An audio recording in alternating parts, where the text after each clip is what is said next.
আচ্ছা ভাই, আপনি তো এই বিল্ডিংটা কাজ করছেন। আচ্ছা, এই বিল্ডিং এ দেখা যাচ্ছে, দেখেন, এই দেখেন বিমগুলো দেখেন। দেখা যাচ্ছে যে বিমগুলো আপনার উপরে, কিন্তু আমরা স্যানিটারি কাজ করি। আমাদের এই বিমের উপরে যদি 5টা ইট থাকে তাহলে আমাদের কাজগুলো করার সুবিধা হয়। আর যখন বিমের নিচ দিয়ে পাইপগুলো নিয়ে যাব, অনেক গভীরে চলে যায়, কাজগুলো করতে একটু ঝামেলা হয়। অনেক সময় বিল্ডিং নিচা থাকে অনেকের, সেই ক্ষেত্রে লাইনগুলা আউট করতে সমস্যা হয় বা স্লোপ করতে সমস্যা হয়। তো আপনি যে বিমগুলা আপনি দিচ্ছেন একবারে উপরে, এর উপরে আপনার ফ্লোর ঢালাই হবে, তাই না? বিমগুলা কেন উপরে দিচ্ছেন বা এর সুবিধা অসুবিধাটা কি? এর সুবিধা অবশ্যই আছে।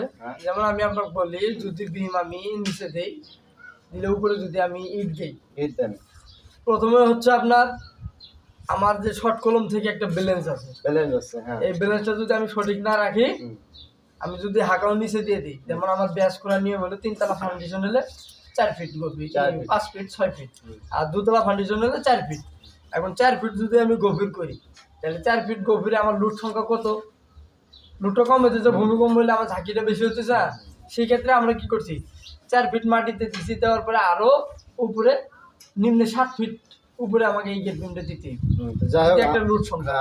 এখন আরেকটা জিনিস সুবিধা হলো কোনটা, আমরা যদি স্যানিটারি কাজের হিসেবটা ধরি, এই হিসেবটা ধরে আমার গৃহস্থ পাশে ছিল, যেমন এই বিমটা আমি উপরে দিচ্ছি, আমার ইট খাইলাম, আর যদি আমি উপর দিয়ে ইট দিতাম তাহলে গৃহস্থ খরচটা বেশি বাড়ি যেত। অবশ্য আমার 5,000 6,000 এটা ফাও গাছে নিতে গেলে, তাহলে একটু পাইপের মিস্ত্রির খরচটা বাঁচাবে। যদি আমি 5,000 ইট বেশি লাগে, তাহলে খরচটা বেশি হলো না ওখান চেয়ে? অবশ্যই হবে।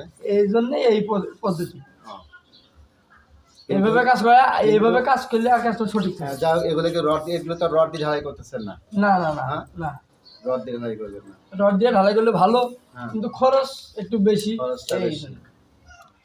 আচ্ছা ঠিক আছে, আপনার যুক্তিটাও আমার কাছে খুব ভালো লাগে। হ্যাঁ, তবে আমাদের কাজের সুবিধার জন্য আমরা সবসময় আগে মানুষকে সাজেশন দেই যে বিমের উপরে যদি 5টা ইট থাকে, তাহলে আমরা 3টা ইট বা 2টা ইটের নিচ দিয়ে আমরা পাইপগুলো নিয়ে আসবো, তাতে আমাদের পাইপগুলো ক্রস করতে সুবিধা হয়।